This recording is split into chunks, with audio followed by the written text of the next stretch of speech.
Hey guys, welcome back to Rugby League Outlaws, brought to you by ZeroTackle.com and League Unlimited. Dan, it has been a huge 2 weeks of rugby league. It certainly has. I heard Benji Marshall signed with South. Corey Allen has also signed with the Canterbury Bulldogs. Breaking news tonight, Jared Hayne got married and Jack Whiten got a great deal on his finance. Certainly did, and the big news today also, Mitchell Pearce has injured his finger in a pre-season training incident. Mate, look, as we've come to expect now across the months and months we've been on camera, the feedback's been amazing. So much so that we've had someone reach out to us to... I don't know if you've seen these Try Not to Laugh challenges that are just taking over the interwebs. No, I haven't seen it yet. We've received one, an NRL Try Not to Laugh challenge. Let's go. Play along at home.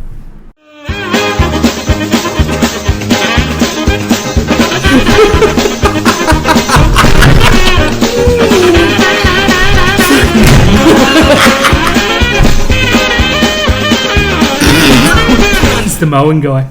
Oh! We brought our roving reporter Benny G on to talk about expansion. Ben? Mate, just before, sorry to cut you off, Benny, the Peter V'landers came out today and said that if there's going to be a 17th team, it's going to be in Brisbane. What are your thoughts? No, it's got to be Perth. It has to be Perth. You can't take another team and saturate the Brisbane market. We need to open a new market to new fans, new rugby league, a new time zone, getting those Foxtel ratings up. Look, I agree 100%. They tried the Titans 3 or 4 times. It hasn't worked. There's not a big geographical difference between the two. I don't think it'll happen. No, if it's not going to be Perth, what about Central Coast? Central Coast, the Bears have the history. Mm-hmm. There's just... Brisbane is the last place I would look. Yeah. Sydney's another option. Could we have another Sydney team? Look, we could. We could even go another Canberra team. Yeah, another Canberra team. Even further, a little bit south to break up the gap between Canberra to Melbourne. Like in Illawarra, sort of. Yeah. I'd go further south than Illawarra. Yeah, like maybe Albury or something. Look, I'm thinking Port Macquarie. I can't find a justification for another Brisbane team. No, it doesn't make sense in the market, the climate that we're in right now. Brisbane have got the stranglehold on all the big sponsors anyway. So they do, and they've got so many sports up there. Let's move it on. Yeah, hey, thanks for coming on, Benny. That was great. So what's annoying Terry? What's annoying Terry? What's annoying me is it's another pre-season and we've got players who just don't know how to behave. These guys have got $1 million contracts. They're throwing their careers away. That's what's annoying Terry. Pretty frustrating. I've got to say, though, it's pretty quiet Australia Day by rugby league standards. Yeah, it's the before and after shock that I'm worried about. Look, give it 2 weeks. It's like the COVID delay. Yeah. 2 weeks. TikTok. That's what's annoying Terry. Dan, we've got a new segment on Rugby League Outlaws. It's Ask Molly, and one of our followers has sent this question in for you. G'day Molly, Gaz here. Just wanted to grab your thoughts and opinions on the rule changes, in particular the 6 again. Looking forward to hearing. Hi guys, well it's a pleasure to be here. I'm wearing a Penrith Panthers t-shirt. I don't want anyone to jump up and down and say I'm a Panthers fan, but the lovely people at Panthers and Oak and Hertz sent me this t-shirt. Now the question I've been asked, what do I think of the 6 again rule? That was such a feature of last year's premiership. I've got to say I was a fan. Plenty of criticism of it, but it enabled the game to flow. It enabled more football, more tries, and after all, that's what we're after.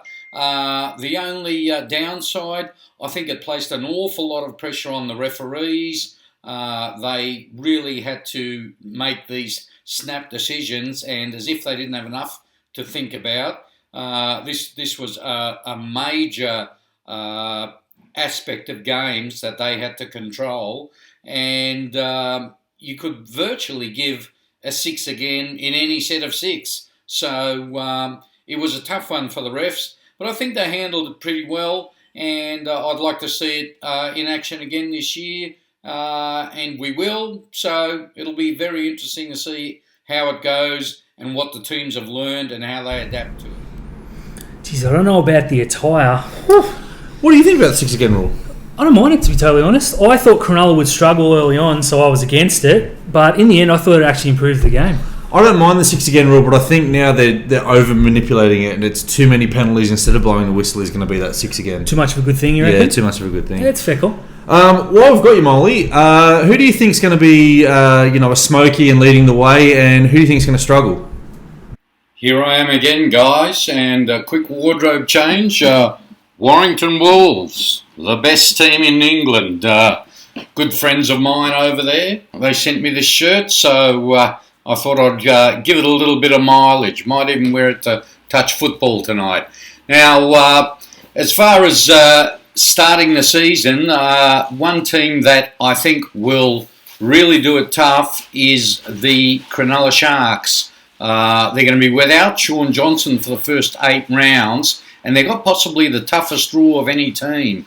They play just about every team that was in the top 8 in the first couple of months. John Morris, the coach, he's under pressure, puts even more pressure on him. As far as a team that will fly out of the blocks, I'm really excited about the Titans. I think they've bought really well. They've got Big Tino from the Storm, Herman Sasa, David Fafita, of course. And let's not forget, they won their last 5 games last year when they had nothing to play for.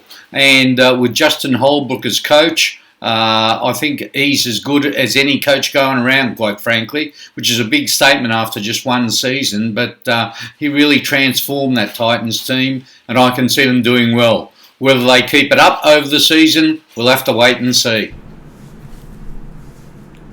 Yeah, well, don't call us. We'll call you next episode. Fantastic. If you do have a question for Molly, though, hit us up on Twitter for future episodes. At League Outlaws, we'll get you on. Yeah. Well, let's talk some serious rugby league, Terry. We're going to preview our teams that we believe are going to come 14th and 13th. Who you got at 14, mate? It's the West Tigers. Not 9th. No, not 9th. I think they're beyond 9th now. There's no helping them anymore. Their predicted lineup, is there anything that you notice in there? They're lacking a number 9. I couldn't, when I put this together, I couldn't even think who it was. I put Harry Grant and I was like, nah, not Harry Grant. No, I wouldn't even know who half these players were in their team, so 14th for mine. I think they're going to struggle. They're in a spoon battle. Look at this. Alex Twal is supposedly a forward. Never heard of him. Offengawi, Blore, Leilua. That's depressing. No, it's struggle street at Tiger Town. Mate, look, I love sinking the boot of the Tigers. It's really easy and funny. There's nothing funnier. I'm struggling. Yeah, I'm struggling to project them up the ladder. I really wanted to put them into a finals berth, but it just reeks of Aaron Rodgers and the Green Bay Packers, this team. Can't do it. They've got to put himself in the finals berth. Mate, let's move on because no one's here for the Tigers. 13th, who you got? I've gone with Manly. I forgot Manly when I did my 1 to 16. I did 1 to 15 and forgot Manly existed. So, yeah, fair call. I noticed with the lineup, Dan, there's a couple of asterisks. Do you want to talk me through them? Certainly do. Look, Turbo, if he's not injured, which is a huge if. Yep. Dylan Walker. And Jason Saab. I don't think he's going to find his way to training just quietly. Yeah, Jason Saab's an interesting one because he lives in Blacktown and complained that Wollongong was too far, so he signed for Manly. It's just one of those things. Number 10, Victor Moa. Who? Josh Allier, the bloke that said he'd rather mow lawns than play for the Tigers. Got a bit of a soft spot for him. Yeah, he's my new favourite forward. It's fantastic. Yeah, if anyone who said they'd rather sit at home and mow their lawns than play for the Tigers, works for me. Mate, the serious though, Kieran Foran at 9, surely that's a stitch up. No, Kieran Foran came out and said that he was so happy that he was back at Manly playing with Daly Cherry Evans. If that doesn't say he's playing at number 6, his body won't hold number 9. It certainly won't. I've taken the NRL predicted side and they've put young Josh Schuster at 5'8". I think it'd be Cade Cuss personally, but this is the supposed professionals. I just can't see Foran playing 15 minutes, let alone 80 at hooker. I think Cade Cuss has more utility value than starting value for Manly. But you're right, Kieran Foran cannot play number 9. His body, he breaks down running a gap on the edge. He's not going to be able to defend for 80 minutes. Sorry to depress everyone. Yeah. That's pretty awful. Nothing nice to say about those two teams. Hey guys, thanks for watching again. Don't forget to like and subscribe to Punktured Media. Don't forget to trash us in the comments as well. Hey guys, do you still need me?